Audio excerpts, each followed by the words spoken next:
नमस्कार प्यारे बच्चों, जय हिंद। मैं परिहार सर आप सभी का मेरे इस YouTube channel primary digital study में स्वागत है।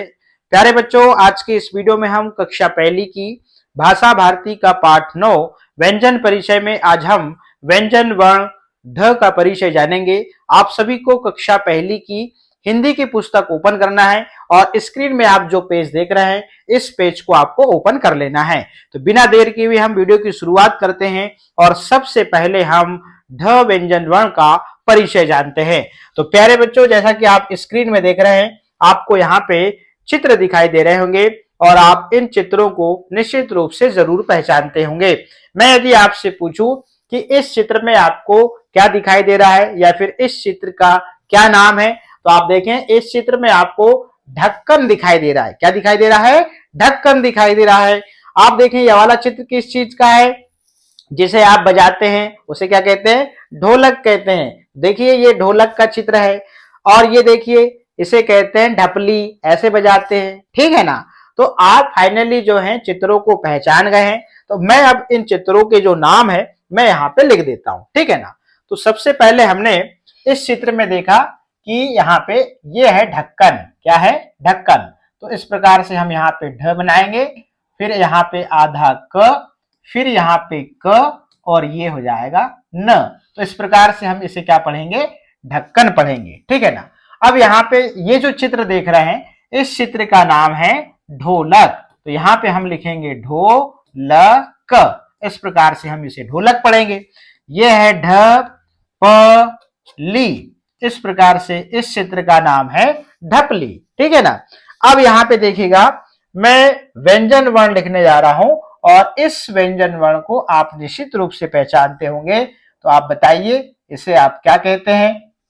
इसे आप कहते होंगे ढ ढक्कन का, या फिर ढा ढक्कन का, या फिर आप ढो ढोलक का भी कहते होंगे, या ढा ढोलक का भी कहते होंगे, या फिर आप ढा ढपली का भी कहते होंगे। तो जो भी आप कहते हैं सब सही है। या फिर आप ढ से ढक्कन या ढा से ढक्कन ये तो जरूर कहते होंगे। आप ढा से ढोलक या फिर ढ से ढोलक दोनों आप बोल सकते हैं या फिर बोलते भी होंगे। या फिर आप ढा से ढपली या फिर ढ से ढपली, या फिर ढढक्कन का, ढोढोलक का, या फिर ढढपली का, ऐसे आप जरूर बोलते होंगे क्योंकि आपके मम्मी पापा या दादा दादी या फिर भाई बहनों ने आपको जरूर सिखाया होगा इस व्यंजन वर्ण को कैसे बोलना है।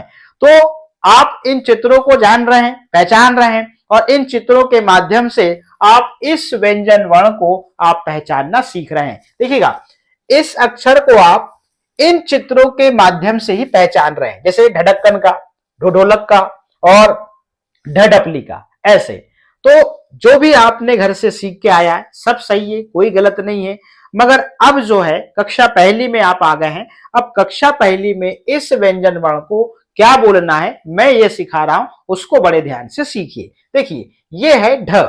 कुछ लोग ढा कहते हैं। ढ और ढा कब बोलेंगे? देखिएगा अभी इस व्यंजन वर्ण में कोई मात्रा नहीं लगी, इसलिए आप इस व्यंजन वर्ण को सिर्फ क्या बोलेंगे? ढ बोलेंगे। यदि इस व्यंजन वर्ण में आ की मात्रा लगती तब इसे आप कहते ढा कहते, ठीक ना। हमने इसके पहले स्वर सीखा है, अ से लेके आपने अह तक सीखा है, ठीक है ना। इसमें आपने देखा था कि अ स्वर की कोई मात्रा नहीं होती है ना। तो अ स्वर जो है व्यंजन वर्णों में मिला होता है। तो व्यंजन वर्णों में मिला होता है, जब इनका आप उच्चारण करते हैं तो अंत में देखेंगे अ स्वर निकलता है, जैसे क, ख, ग, घ, अंग, च, छ, ज, झ, य, ट, ठ, ड, ढ, अ। तो अ निकलता है, ठीक है ना। इसलिए अ स्वर की कोई मात्रा नहीं होती।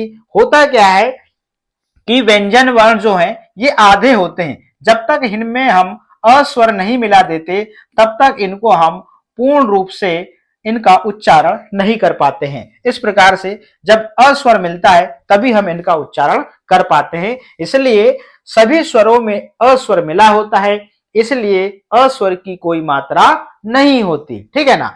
अब फाइनली आप जान गए कि इसको ढ कहना है या ढा कहना है। तो इसमें कोई मात्रा लगी ही नहीं, तो आप इसे सिर्फ क्या कहें? ढ कहें, ठीक है ना। अब रही बात जो आपने सीखा है ढ से ढक्कन या ढ से ढोलक या ढ से ढपली। अब आप एक गीत याद कर लीजिए, ढ को ढोलक, ढ को ढक्कन, ढ से ढपली नहीं बोलेंगे, या ढ को ढोलक, ढ को ढक्कन, ढ को ढपली नहीं बोलेंगे, ढ को ढ बोलेंगे। सिर्फ और सिर्फ आपको ढ याद रखना है बस। तो ये व्यंजन वर्ण क्या है? ढ है। अब आपके मन में एक प्रश्न जरूर होगा कि सर इन्हीं चित्रों के माध्यम से इस व्यंजन वर्ण को क्यों सिखाया जा रहा है? अब देखिएगा, ये ढक्कन शब्द है, तो ढक्कन शब्द में आप देखेंगे इसका जो पहला जो व्यंजन वर्ण है या पहला जो अक्षर है वो है ढ।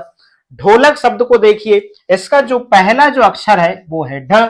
और आप ढपली को देखिए, ढपली शब्द में आप देखिएगा इसका जो पहला अक्षर है वो है ढ। इसलिए इसको जो है ढ से ढक्कन सिखाया गया, ढ से ढोलक सिखाया गया, ढ से ढपली सिखाया गया। अब आपको भूलना है कि बोले सर ढक्कन और ढोलक या ढपली आपके मुंह से कभी कभी निकल जाता होगा, ढ ढक्कन का, है ना, ढ ढपली का, ढोलक का, ऐसे जरूर निकल जाता होगा। तो इसको भूलेंगे कैसे? तो ऐसे भूलिए, एक गीत याद रखिए, ढ को ढक्कन, ढ को ढोलक, ढ को ढपली नहीं बोलेंगे, ढ को ढ बोलेंगे, ऐसे याद करना है, ठीक है ना।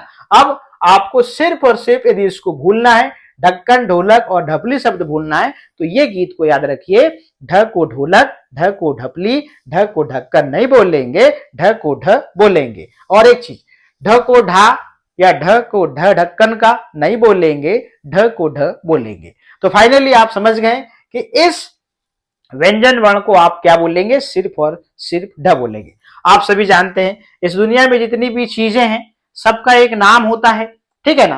मान लीजिए आपके आसपास जितनी भी वस्तुएं दिखाई दे रही होगी सबका एक नाम है। जैसे इन चित्रों का नाम है वैसी सभी वस्तुओं का नाम है, वैसे ही इस व्यंजन वर्ण का भी एक नाम है, और वो नाम क्या है? ढ है। क्या है? ढ है, ठीक है ना। अब मैं आपको एक कहानी बताता हूं, देखिएगा, ये एक लड़की है, ये एक लड़की है। इस कहानी के माध्यम से आप पूरा समझ जाएंगे कि आपको ढ से ढक्कन, ढ से ढोलक और ढ से ढपली क्यों सिखाया गया। ये एक लड़की है और इस लड़की का नाम है रूबी है। क्या नाम है? रूबी है। क्या नाम है? रूबी है। अब यहां पे देखिएगा, ये इसकी मम्मी है, ये इसकी मम्मी है, और इसकी मम्मी का नाम है सीमा नाम है। क्या नाम है? सीमा। तो ये सीमा की बेटी रूबी हुई, सीमा की बेटी रूबी हुई, ठीक है ना। अब देखिएगा, जब सीमा पैदा हुई थी तब से वो मामा के गांव नहीं गई। कहां नहीं गई? मामा के गांव नहीं गई। तो 4-5 साल हो गए मामा गांव नहीं गई, तो मामा के गांव के लोग ये रूबी को नहीं पहचानते। अब ये रूबी जो है मामा के गांव जाती है, ठीक है ना। अब रूबी के मामा ये हैं, रूबी के मामा ये हैं, ठीक है ना।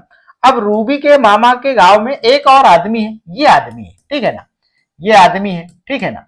अब ये जो आदमी है ये रूबी की मम्मी सीमा को पहचानता है मगर रूबी को नहीं पहचानता, ठीक है ना। अब ये रूबी जो है मामा गांव गई है। कहां गई है? मामा गांव गई है। अब ये जो आदमी है इस रूबी को देखता है तो अरे ये कहता है ये कौन है। अब ये जो आदमी है रूबी के मामा से पूछता है, बोले ये कौन है? तो ये रूबी का मामा बताता है, बोले ये सीमा की बेटी रूबी है, सीमा की बेटी रूबी है। अब फाइनली ये जान लेता है कि बोले यार ये तो सीमा की बेटी रूबी है, क्योंकि ये जो आदमी पहले सीमा को पहचानता था। अब इसके मामा ने बता दिया, बोले सीमा की बेटी रूबी है। तो ये आदमी अब उसको बार बार ये नहीं कहता, बोले सीमा की बेटी रूबी इधर आ, सीमा की बेटी रूबी क्या खाई, ऐसा नहीं बोलता।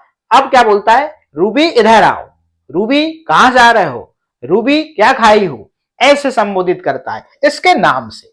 तो आपको घर में क्या सिखाया गया? जैसे यहां पर सीमा की बेटी रूबी, सीमा की बेटी रूबी यहां पर जो पहचान बताई गई, ऐसे ही आपको इस व्यंजन वर्ण की जो पहचान आपके घर में दादा दादी, मम्मी पापा या भाई बहनों ने आपको जो भी बोलना सिखाया, जो भी ढ से ढक्कन, ढ से ढोलक, या फिर ढ ढपली का, या फिर ढ ढक्कन का, या फिर ढ ढोलक का, या फिर ढ ढपली का, सब सही था, कोई दिक्कत नहीं, क्योंकि यहां पर चित्रों के माध्यम से आपको इसकी पहचान सिखाई गई। तो यहां पर मम्मी के माध्यम से पहले यहां पर इसकी पहचान जो है इसके मामा ने बताई, क्योंकि मम्मी की पहचान ने बताता तो ये आदमी नहीं पहचानता, ठीक है ना। ये बताता डायरेक्ट बोले ये रूबी है, ये रूबी है, ये रूबी है, तो ये नहीं पहचान पाता। इसने बताया सीमा की बेटी रूबी है, वैसे ही आपको पहले बताते बोले ये ढ है, ढ है, नहीं पहचान पाते। आपको चित्रों की पहचान के माध्यम से आपको इसकी पहचान सिखाई गई। तो चित्रों को आप जो है इस अक्षर को सीखने से पहले आप इन चित्रों को जरूर पहचानते हैं। चित्रों की जो पहचान आपको बहुत जल्दी होती है, इसलिए इन चित्रों के माध्यम से जो है आपको इस ढ व्यंजन वर्ण को बोलना सिखाया गया। अब आपने जो भी सीखा सब सही है। अब जिस प्रकार से ये जो आदमी है अब इसे रूबी कह के बुलाता है, वैसे ही मैंने आपको बता दिया कि ये जो है ढ व्यंजन वर्ण है, आप जो है इसे सिर्फ और सिर्फ ढ कह के बुलाएंगे। क्या बुलाएंगे? ढ कह के बुलाएंगे। तो फाइनली आप समझ गए होंगे कि आपको घर में ऐसा बोलना क्यों सिखाया गया, और अब जो मैं बता रहा हूं कि इसे ढ आपको कहना है तो आप ढ क्यों कहेंगे, ये भी आप अच्छे से जान गए। जिस प्रकार से यहां पर सीमा की बेटी रूबी न कह के सिर्फ इसे अब रूबी कहा जाता है। अब रूबी अपने नाम से जो है जाने लगी है, इसलिए ये जो ढ व्यंजन वर्ण है ये अब अपने नाम से जाने लगा है। ठीक है ना। अब हम चलते हैं बुक में। तो बुक के वर्कशीट में आपको किस प्रकार से अभ्यास करना है इसमें देखिए। यहां पे अब देखिएगा, यहां पर लेखन अभ्यास आपको कैसे करना है इसको समझिए। अब यहां पे आप देख रहे हैं ये ढ व्यंजन वर्ण को आपको सबसे पहले देखना है, बोलना है, फिर लिखना है। आप देखिए बिंदुओं से यहां पर ढ व्यंजन वर्ण लिखा हुआ है, इसमें आपको पहले पेंसिल चलाना है, और यहां पे आप नीचे देखेंगे यहां पे बिंदुओं से ढ व्यंजन वर्ण नहीं बना हुआ है। ठीक है ना। तो यहां पे आप जब इनमें पेंसिल चला लेंगे और आपका अभ्यास हो जाएगा तो स्वयं से आप ढ व्यंजन वर्ण बनाना आप सीख जाएंगे। देखिएगा, तो मैं एक लाइन बताता हूं आप कैसे बोल के लिखेंगे।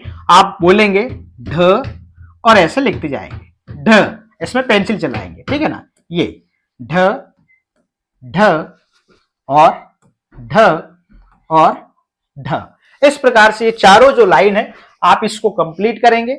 अब आप नीचे आ जाएंगे, आप यहां पे चित्र देख रहे हैं, अब आपको चित्र दिखाई दे रहे हैं, देखिएगा यहां पे। अब चित्र देखो और वर्ण लिखो। अब यहां पे देखिएगा ये चित्र काय का है, ये है, देखिएगा यहां पर ढलान दिखाई दे रही है आपको, ऐसे ढलान दिखाई दे रही है। ठीक है ना। तो यहां पे जो कार है ढलान में उतरती हुई आपको दिखाई दे रही है। तो ढलान शब्द का जो पहला जो वर्ण है वो क्या है? ढ है। तो हम यहां पे क्या लिख देंगे? ढ लिख देंगे, और ला और न पहले से लिखा हुआ है, तो इस प्रकार से इसे हम ढलान पढ़ेंगे, और आप चित्र में भी ढलान देख रहे हैं। ठीक है ना। अब यहाँ पे आपको चित्र जो है ढोलक का दिखाई दे रहा है, तो ढोलक का जो पहला वर्ण है वो हम यहाँ पे लिखेंगे ढ। ठीक है ना। अब यहाँ पे ओ और ल लिखा है, तो इसे हम ढोल भी कहते हैं, इसे हम क्या कहते हैं? ढोल भी कहते हैं। तो इस प्रकार से इसे हम ढोल पढ़ेंगे। ठीक है ना। तो चित्र ढोलक का है या ढोल का भी कहें आप, तो यहाँ पे ढोल शब्द लिखा हुआ है। ठीक है ना। तो ओ और ल लिखा था, हमने यहाँ पे ढ लिख दिया, तो इसे हम ढोल पढ़ेंगे। अब यहाँ पे ये ढपली का चित्र है, तो ढपली का जो पहला वर्ण है उसे हम यहाँ पे लिख देंगे, तो इसे हम ढ प ली क्या पढ़ेंगे? ढपली पढ़ेंगे। अब यहाँ पे देखिएगा यह है ढाल। क्या है? ढाल। तो यहाँ पे ढाल शब्द का जो पहला वर्ण है उसको हम लिख देंगे, ये लिख देंगे यहाँ पे ढ, और आ की मात्रा लगेगी तो ढा और ल, इस प्रकार से इसे आप ढाल पढ़ेंगे। ठीक है ना। अब यहाँ पे जो है आपको ढ व्यंजन वर्ण को लिखना है और आपको बोलना है। देखिएगा कैसे, ढ ढ ढ ढ। अब आपको बोल बोल के ही लिखना है, ढ ढ ढ ढ। इस प्रकार से आप यहां पे लेखन अभ्यास करेंगे। अब आपने देखा ऊपर 4 ही लाइन दी हुई है, 4 लाइन लिखने से आप यहां पे ढ व्यंजन वर्ण का लेखन अभ्यास पूरा तो होगा नहीं, आपको कॉपी में और लेखन अभ्यास करना पड़ेगा। कैसे करेंगे देखिएगा, चलिएगा। अब आपको 2 लाइन की जो कॉपी है उसको आपको निकालना है, और ऊपर की लाइन में इसे आप होमवर्क समझ सकते हैं, इसे आप एक्स्ट्रा जो है लेखन अभ्यास समझ सकते हैं। इसको आपको करना ही चाहिए और करना पड़ेगा ही। क्यों? क्योंकि ये करेंगे नहीं तो आप लिखना कहां से सीखेंगे। तो देखिएगा, सबसे पहले हम ऊपर की लाइन में यहां पर ढ व्यंजन वर्ण लिखेंगे। ढ से हमने कौन कौन से शब्द देखा? ढ ला न, ढलान। ठीक है ना। फिर ढो ल, ढोल। ठीक है ना। फिर यहां पे ढ प ली, ढपली। ठीक है ना। फिर यहां पे ढा और ल, इस प्रकार से इन शब्दों को आप लिख लेंगे। अब इन्हें आप ऊपर से लेके नीचे तक बोल बोल के लिखिए। यहां आप स्केल से लाइन खींच लीजिए। ठीक है ना। इस प्रकार से आप लेखन अभ्यास करेंगे तो आपको ढ व्यंजन वर्ण का लेखन अभ्यास भी हो जाएगा, इसका परिचय और इसकी पहचान जो है बहुत अच्छे से हो जाएगी। इन शब्दों में देखिए, पहला जो वर्ण है वो ढ है, और उसके साथ साथ आप देख रहे हैं यहाँ पे और दूसरे व्यंजन वर्ण है, इनका भी आप परिचय इसी में सीख लेंगे। तो प्यारे बच्चों, आज के इस वीडियो में हमने व्यंजन वर्ण ढ का परिचय जाना, और हमने ये भी जाना कि लेखन अभ्यास हमको कैसे करना है। तो आज के इस वीडियो में इतना ही, फिर मिलेंगे हम नेक्स्ट वीडियो में नेक्स्ट व्यंजन वर्ण के साथ में। आप सभी का बहुत बहुत धन्यवाद।